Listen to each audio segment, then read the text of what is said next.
So we're beginning to see their Sulong forms. I mean, of course, not Nekomamushi and Inuarashi yet, but we will eventually.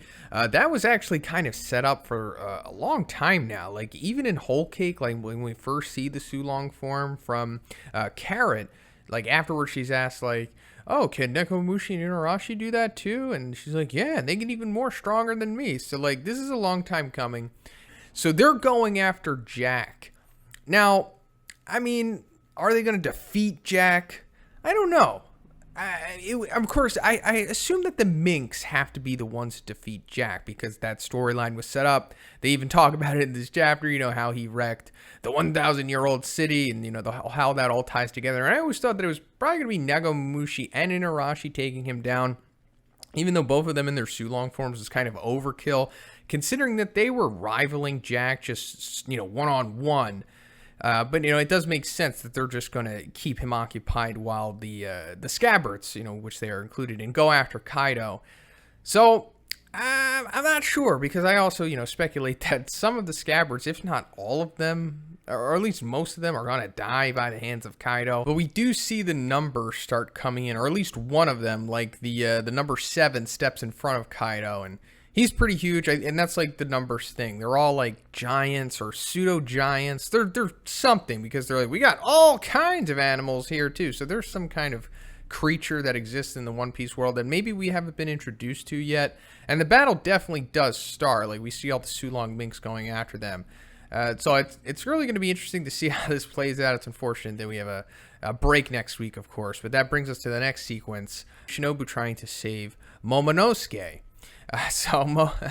Shinobu gets tossed by King, who is, you know, let us not forget, one of the strongest characters in the series. He is the right-hand man to Kaido, after all. And that brings us to the potential matchup between him and Sanji. This is unexpected, because I always thought that Sanji was destined to fight Queen, or at least I certainly hope so. I mean, it was kind of set up that Sanji was around Flying 6 level. Definitely not Yonko Commander, I guess, solidified yet, even with the raid suit. But although, you know, he can, of course, you know, pull you know, during mid-fight, can, you know, rise to the, like, the 3rd or 4th Yonko Commander level, if you really want to get into that, you know, type of power scaling, because I know it's really divisive. But King versus Sanji, I don't think is going to be much of a thing. It's kind of just going to be an encounter here, which Sanji has had many of. He's just kind of had like a skirmish with a few characters, because, come on, Zoro has got to go against King here. This is the fight. We've been waiting forever for Zoro to have a legitimate battle, a worthy opponent. And it's not even like the other way around here. Like, you'd be thinking like, oh, King needs a worthy opponent. No, it's Zoro. Zoro is definitely Yonko Commander level, in my opinion, if there ever was one in the Straw Hats, besides Jinbei.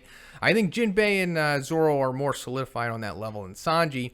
So I think this is more so just Sanji just straight up jobbing to King, because King has little to no feats.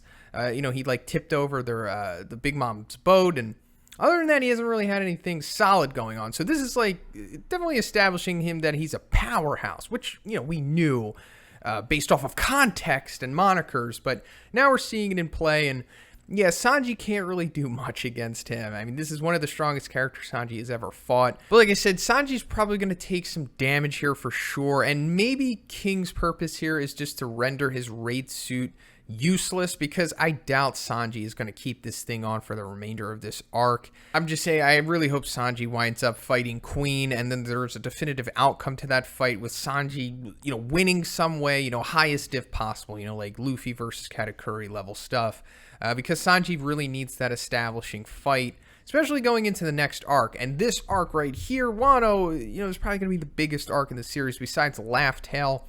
So this is definitely the time to do that, and considering that they're probably going to be fighting the Red Hair Pirates in the next arc, or eventually, I mean, it seems like it's going to play out that way. Sanji needs to be established to be at least, you know, definitive Yonko Commander level in order to compete against them, who seems to be a crew comprised entirely of only Yonko Commander level guys, besides, like, you know, the lower level dudes that they have that kind of just are just there to be fodder or whatever. Same thing for Zoro. You know, he needs that going against King. So maybe them crashing into this building here, you know, that's where the end of this sequence happens. Maybe they'll be in the same vicinity that like Zoro and Kid, and I'm pretty sure Law was there too. They were like taking out all the fodders. And then Zoro will be like, I see you aren't doing too well, Sanji. Let me help you out. Or, you know, whatever. He's going to, like, discredit Sanji, of course. But maybe that's where we go into Zoro versus King, and then it eventually leads to Sanji versus Queen, hopefully. But next sequence, Big Mom coming after Luffy. And I love that Big Mom is just like a wild card in this big battle. It's like a video game. I mean, honestly, it's like Pirate Warriors 4, which I have played this year. Pretty great game, especially if you're a fan of One Piece. Where there can be moments like this in the game where there's just like super bosses just randomly around, despite the main boss being a different location on the map, i.e. Kaido at the top of Onigashima right now.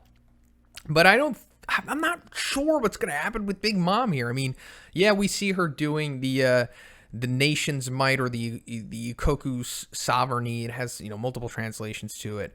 What she labels the Spear of Elbaf, which we saw her, spamming Whole Cake when she was chasing after Luffy and them when they were trying to get through the seducing woods and stuff.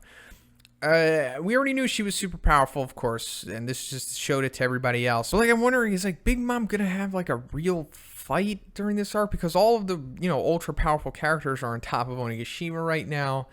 And, we still have Marco and Perospero to come in there. But, like, I don't think Big Mom is going to have, like, any one-on-one fights. I mean, of course, I could be wrong. And, like, as I've been saying throughout these reviews of this arc so far, I'm pretty sure Kaido is going to take out Big Mom to some degree.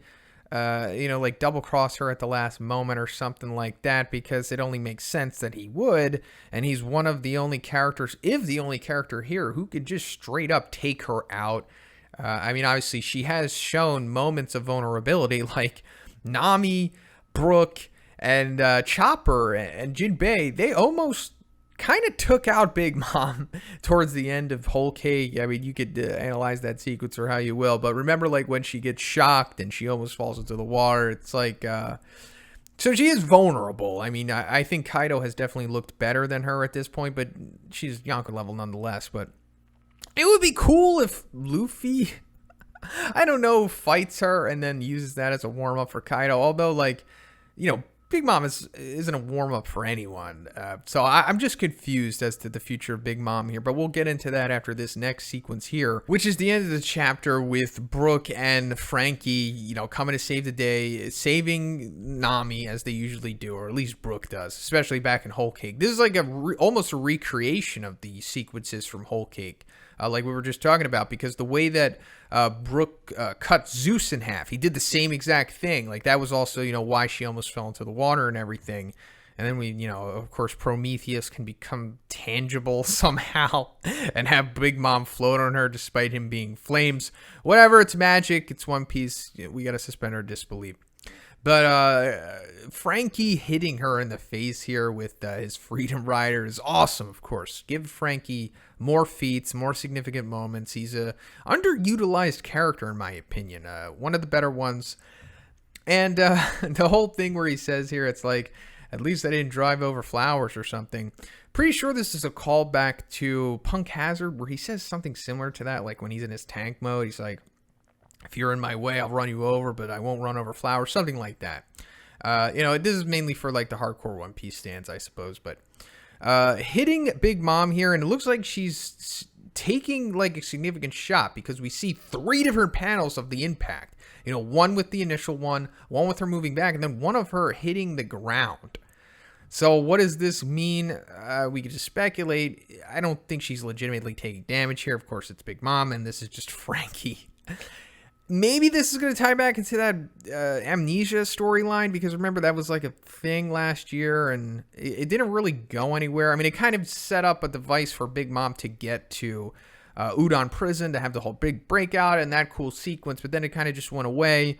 So maybe this is going to bring it back. Maybe she's not completely back from the amnesia, and then, like, just a tap from Frankie can even trigger her going back into it. But if she does have the amnesia here, I don't know if that necessarily means she's going to become an ally to them again, or, I don't know, some kind of ambivalent person in this war, or maybe this could lead to her ultimate demise, possibly.